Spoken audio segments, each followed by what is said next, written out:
लक्ष द्या इकडे. आज आपण वॉटर पंप खोललेला आहे. हा वॉटर पंप 6 सिलेंडर इंजिनचा वॉटर पंप आहे, डिझेल इंजिन.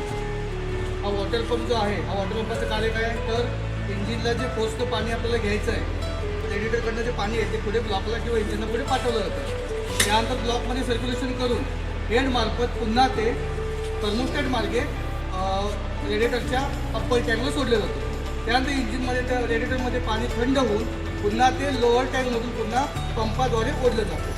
ज्या इंजिनवरती कूलिंग सिस्टीममध्ये पंप बसवलेला आहे वॉटर पंप, त्या कूलिंग सिस्टीमला 4 स्पीड सिस्टीम असे म्हणतात. तर हा आपण वॉटर पंप आज खोललेला आहोत. या वॉटर पंपाचे पार्ट पहिल्यांदा तुम्हाला एक्सप्लेन करतो.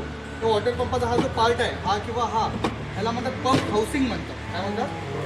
Pump housing. त्यानंतर याला म्हणतात हब आणि पुल्ली. याच्यावरती पुढे पुल्ली होती, त्यामुळे काय होतं, फॅन जो वॉटर पंप आहे हा बेल्टद्वारे फिरवला जातो. त्यानंतर या आतमध्ये एक शाफ्ट आहे, शाफ्ट दिसतोय, हा जो शाफ्ट आहे, हा शाफ्ट त्याला पंप शाफ्ट असे म्हणतात. आणि त्याच्या बाजूला ऑइल सील दिलेले आहे. आणि त्यानंतर या शाफ्टनं त्या शाफ्टवरती बसवलेला याला म्हणतात इम्पेलर, जो पंपातला सगळ्यात महत्त्वाचा आणि इम्पॉर्टंट पार्ट आहे. आणि इम्पेलर काय करतो, ज्यावेळी ही जी बॉडी आहे पंपाची, ही एअर टाईट बॉडी आहे, ज्यावेळी क्रॅन्कशाफ्टद्वारे पुलीद्वारे फिरवला जातो वॉटर पंप, त्यावेळी हा शाफ्ट फिरतो. शाफ्ट फिरल्यामुळे इम्पेलर फिरतो आणि इम्पेलर फिरल्यामुळे आतमध्ये बॉडी एअर टाईट असल्यामुळे एक व्हॅक्यूम निर्माण होतं.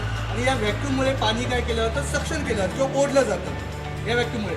आणि हे पाणी आतमध्ये पंप बॉडीमध्ये सर्क्युलेशन केलं जातं आणि पुढे इंजिनला पाठवलं जातं. तर त्यामध्ये हा जो आहे हा आउटलेट मार्ग आहे. इम्पेलरच्या बाजूला जो इथे खड्डा दिलेला आहे आणि हा जो गॅप दिला हा आउटलेट मार्ग आहे. आता ह्या बॉडीमध्ये पाहाल तर इकडे गॅप थोडीशी जास्त आहे, त्यानंतर इकडे गॅप थोडी कमी होत गेली. तर आता यामध्ये जिथे शेवटचा पॉईंट आहे त्या ठिकाणी 30 ते 20 चा गॅप असला पाहिजे. ते ह्या बॉडीमध्ये पाण्यामुळे गंज लागून हा पार्ट झिजलेला आहे. आणि इकडे जो आहे हा इनलेट मार्ग आहे.